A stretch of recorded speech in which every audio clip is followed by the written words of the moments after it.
Pembabakan masa praaksara berdasarkan corak kehidupan masyarakat.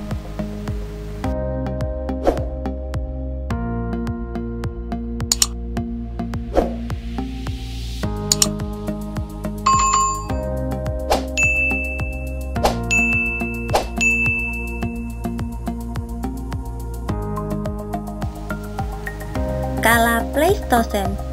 Masa praaksara adalah zaman sebelum ditemukan tulisan atau zaman sebelum manusia mengenal tulisan. Manusia purba diperkirakan hidup di kala Pleistosen. Pleistosen adalah era yang berlangsung 2.580.000 hingga 11.700 tahun lalu. Era Pleistosen dibagi menjadi 3, yakni Pleistosen awal, Pleistosen tengah, dan Pleistosen akhir. Para peneliti menemukan berbagai fosil manusia yang hidup di masing-masing periode tersebut.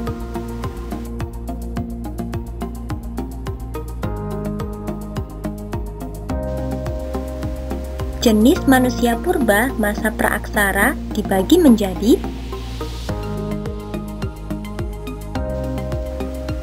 pertama yaitu Meganthropus paleojavanicus. Manusia purba jenis ini merupakan yang tertua yang ditemukan di Indonesia. Fosil-fosil Meganthropus paleojavanicus ditemukan oleh arkeolog Van Koenigswald dan Marx di daerah Sangiran, Jawa Tengah, pada lapisan Pleistosen bawah. Meganthropus paleojavanicus berasal dari kata mega yang artinya besar atau raksasa dan anthropus artinya manusia. Jadi, Meganthropus paleojavanicus berarti manusia raksasa dari Jawa.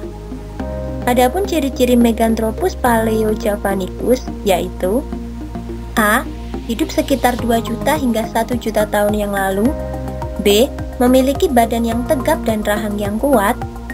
C. Memiliki tonjolan kening dan tonjolan belakang yang kuat.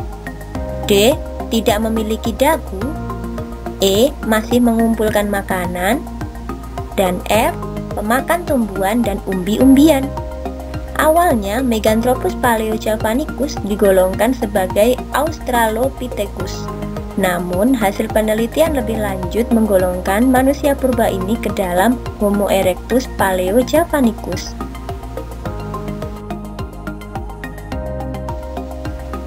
Jenis manusia purba yang kedua adalah Pithecanthropus erectus. Manusia purba yang satu ini ditemukan oleh Eugene Du Bois di daerah Trimil, Jawa Timur pada lapisan Pleistosen tengah pada tahun 1891. Pithecanthropus erectus berasal dari kata Pithekos artinya kera dan Anthropus artinya manusia. Jadi, Pithecanthropus erectus artinya manusia kera yang berjalan tegak. Pithecanthropus erectus dimasukkan ke genus Homo yang dinamakan Homo erectus. Ciri-ciri Pithecanthropus erectus adalah sebagai berikut. A. Hidup sekitar 1 juta sampai 700.000 tahun yang lalu. B. Tinggi badan sekitar 165 sampai 170 cm. C. Berat badan mencapai 100 kg. D. Volume otak rata-rata sekitar 900 cc. E. Rahang bawah dan tulang pipi sudah cukup kuat. F. Memiliki kening dan tonjolan belakang yang tebal. G. Makanan sudah mulai diolah dan telah memakan daging. Manusia purba ketiga yaitu Homo.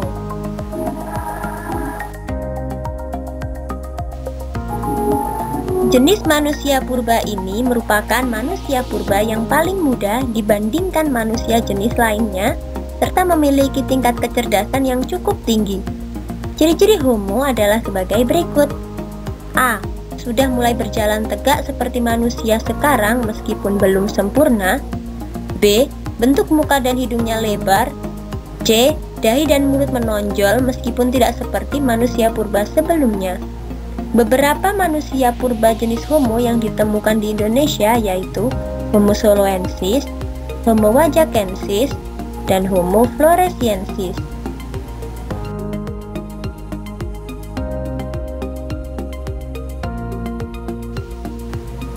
Corak kehidupan masa praaksara dibagi berdasarkan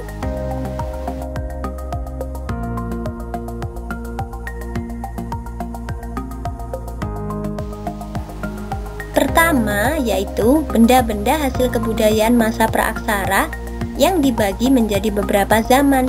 Yang pertama, Paleolitikum atau zaman batu tua, merupakan periode awal dalam kehidupan manusia praaksara.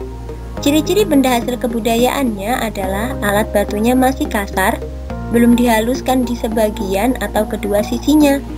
Benda hasil kebudayaan Paleolitikum terbagi menjadi dua, yaitu kebudayaan ngandong berupa serpi batu atau fleks, dan kebudayaan Pacitan berupa kapak genggam, kapak primbas, kapak penetak, dan lain-lain. Kedua, Mesolitikum atau zaman batu menengah. Ciri-cirinya adalah alat batunya sudah mulai dihaluskan pada sebagian atau kedua sisinya. Salah satu hasil kebudayaannya adalah alat serpi dan kapak genggam Sumatera.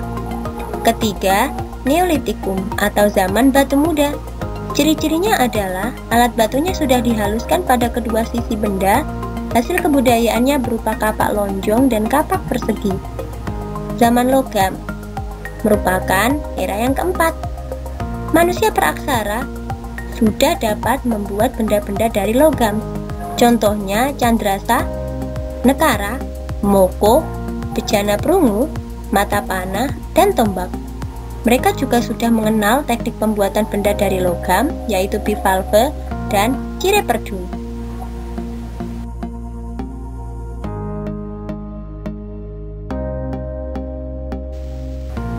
Pembagian kedua berdasarkan kehidupan sosial ekonominya yang dibagi menjadi 4 masa. Yang pertama, masa berburu dan meramu. Manusia praaksara masih bergantung pada alam. Mereka mencari makanan dengan cara berburu atau mengumpulkan makanan. Mereka juga hidup berpindah-pindah atau disebut nomaden. Biasanya mereka menetap di gua-gua terbuka atau disebut abrisosroch yang berada di sumber mata air. Kedua, masa bercocok tanam tingkat awal, ditandai dengan adanya perubahan sistem mata pencaharian dari berburu menjadi berumah, serta pola kehidupan yang sudah semi-sedenter atau menetap untuk jangka waktu sementara. Mereka juga mempercayai animisme dan dinamisme seperti mengenal shaman atau dukun. Ketiga, masa bercocok tanam tingkat lanjut. Pada masa ini, manusia praaksara sudah dapat bersawah. Mereka juga sudah mengenal astronomi dan menggunakan rasi bintang untuk menentukan musim panen dan musim tanam. Mereka juga sudah menggunakan sistem barter. Yang terakhir yaitu masa perundagian. Pada masa ini, manusia sudah terampil dalam menggunakan suatu jenis usaha, seperti membuat peralatan logam, kayu, gerabah, dan perhiasan. Pada masa ini, manusia Nusantara sudah hidup secara menetap. Sekian materi kita kali ini. Sampai jumpa di materi berikutnya.